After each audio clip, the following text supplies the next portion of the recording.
चाहे ज्योतिष पीठाधीश्वर हो, शारदा पीठाधीश्वर हो, गोवर्धन पीठाधीश्वर हो या श्रृंगेरी पीठाधीश्वर हो, 4 शंकराचार्य हैं, लेकिन एक शंकराचार्य को लेकर इस समय विवाद खड़ा हुआ है, क्योंकि उत्तर प्रदेश प्रशासन ने एक नोटिस चस्पा किया है जिसमें कहा कि आप कैसे अपने आगे शंकराचार्य लिख सकते हैं। और उन्होंने कहा है स्वामी श्री अभिमुक्तेश्वरानंद जी महाराज से, जिसपे वो बहुत खासे क्रोधित है।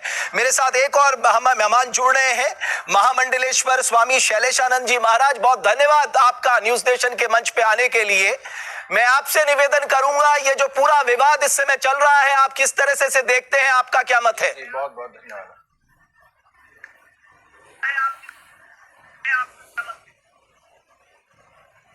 जी। जय सनातन। शंकरम शंकराचार्यम केशवम बादरायणम सूत्रभाष्यकृतौ वंदे भगवन्तो पुनः पुनः। ईश्वरो गुरुरात्मेति मूर्तिभेदो विभागिने व्योमवद व्याप्त देहाय दक्षिणामूर्तये नमः।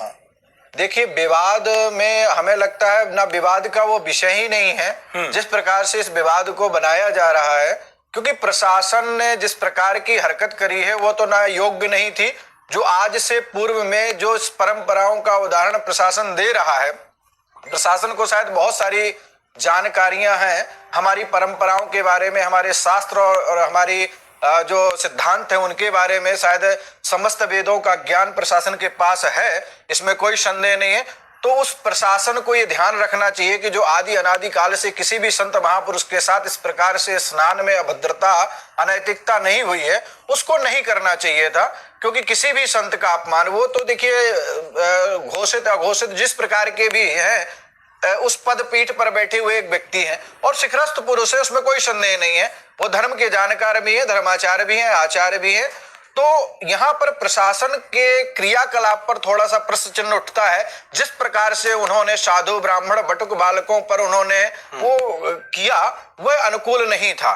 क्योंकि हमारी जो परंपरा है वो प्रचंड पाखंड विखंडनोद्यतम, प्रचंड पाखंड का खंडन करने के लिए ही है। तो जो कोई भी कार्य है वो अपनी जगह है, राजनीति अपनी जगह है, लेकिन धर्माचार्य कोई भी हो, कोई भी संत हो, कोई भी ब्राह्मण हो, और खासकर उस त्रिवेणी के संगम में जहां पर ब्रह्मा जी यज्ञ करने जाते हैं, उस प्रशासन को वहां थोड़ा सा तो मर्यादा में रह लेना चाहिए था। ये आज की बात नहीं है, पूर्व में हम भी 2025 कुंभ मेले में गए हैं, लेकिन वहां पर भी इतनी सारी अनियमितताएं उन्होंने प्रशासन ने जानबूझकर स्वामी जी, आप प्रशासन की भी स्थिति समझिए ना। इतनी भारी भीड़ को आपको व्यवस्थित करना है ताकि उन्हें किसी तरह की दिक्कत ना हो, लेकिन मैं ये देख रहा हूं कि आप उनको शंकराचार्य कहने से हिचकिचा रहे हैं। अरे आपको बड़ा स्पष्ट होना चाहिए स्वामी जी। आप कोई पहली बार की बात थोड़े ना है। देखिए, ये प्रशासन जो है, प्रशासन है, देखिए प्रभु, प्रशासन जो है 75 वर्षों से नहीं, आदि अनादि काल से ये कार्यक्रम चलते आ रहे हैं। माघ मेला, कुंभ स्नान, कोई आज की नई बात तो है नहीं। प्रशासन उसमें अनुभवी है, व्यवस्थाओं में अनुभवी है, और नहीं अनुभवी है तो अनुभवी प्रशासन को वहां उपस्थित होना चाहिए।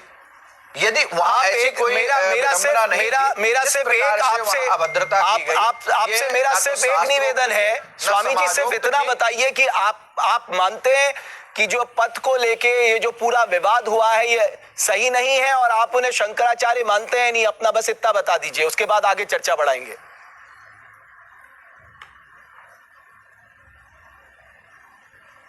देखिए, पद को लेकर के बात विवाद क्या हुआ है, क्या वो विषय हमने कहा ना कि ये विषय जो है वो हमारे अखाड़े द्वारे आचार संप्रदाय मत पंथ परंपरा का है, धर्माचार्यों का है। उसको धर्माचार्य बैठ करके सुनिश्चित करेंगे कि क्या तो आप क्या तो महामंडलेश्वर है प्रभु जी, कैसी बातें कर रहे हैं? साधु है, आप महामंडलेश्वर है।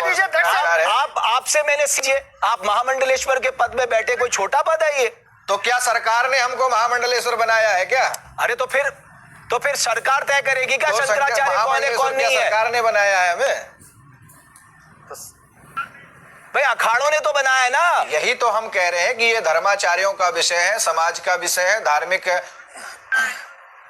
यही बात हम कह रहे हैं कि ये अखाड़ों का, ये धर्माचार्यों का, ये आचार्यों का, या शंकराचार्यों का, ये मत पंथ के संप्रदाय के आचार्यों का विषय है। इस पर हम यही कहेंगे कि वह विषय जिनका है वही लोग इसको सुनिश्चित करेंगे, पर जो व्यवहार वहां पर हुआ प्रशासन के द्वारा, आप व्यवहार को लेकर नाराज हैं, नहीं था, ये निंदनीय है। मैं बीच में एक बात बोलना चाहता हूँ, एक शब्द। क्योंकि जब यह प्रश्न उठाया गया कि वह शंकराचार्य है या नहीं, तो उस समय के जो वकील हैं और पीएन मिश्रा जी, वह सामने आए जो पूरा केस लड़े और राम मंदिर का केस भी लड़े। उन्होंने बाकायदा प्रेस कॉन्फ्रेंस किया और उसका ऑर्डर मेरे पास भी है, उन्होंने टीवी पर भी दिखाया है। उसके आधार पर स्वामी अभिमुक्तेश्वरानंद जी शंकराचार्य हैं और उनका विधिवत पट्टाभिषेक हुआ है और वह शंकराचार्य के सारे नियमों का पालन करते हैं। नहीं, मैं आपको बता दूं, इसलिए पट्टाभिषेक करके जी उन्होंने सबूत मांगा है उनसे, स्वरूपानंद जी ने स्वयं पट्टाभिषेक तो हुआ ही है ना। अभिषेक तो हो गया। आपने आपने देखा नहीं देखा, आपने देखा नहीं देखा, हुआ है पट्टाभिषेक हुआ ना। बिल्कुल हुआ। तो फिर जब आपको पता है फिर आप ना क्यों कर रहे हैं? क्यों? अरे महाराज जी आपको पता है ना, आपने अपनी आंखों से देखा, इन चक्षुओं से देखा ही नहीं देखा? मैंने देखा, बिल्कुल तो फिर देखा। क्यों सवाल उठा रहे हैं? सवाल इसलिए मैं उठा रहा हूँ कि मैटर कोर्ट में चला गया। क्यों चला गया? कोर्ट कौन होता है? क्यों चला गया ये मैटर? गुरु शिष्य की परंपरा है। गुरु शिष्य की परंपरा को मैं स्वीकारता हूँ। मैंने सभी को नमन भी करा है। स्वरूपानंद जी को भी मैं नमन करता हूँ। अब कल के दिन आदि गुरु शंकराचार्य को लेके कोई प्रश्न लेके कोर्ट में चले जाए, कोर्ट उसका फैसला कर सकता है। अरे तो वही मैं कह रहा हूँ। एक मिनट वेद मूर्ति जी, एक मिनट रुकिए।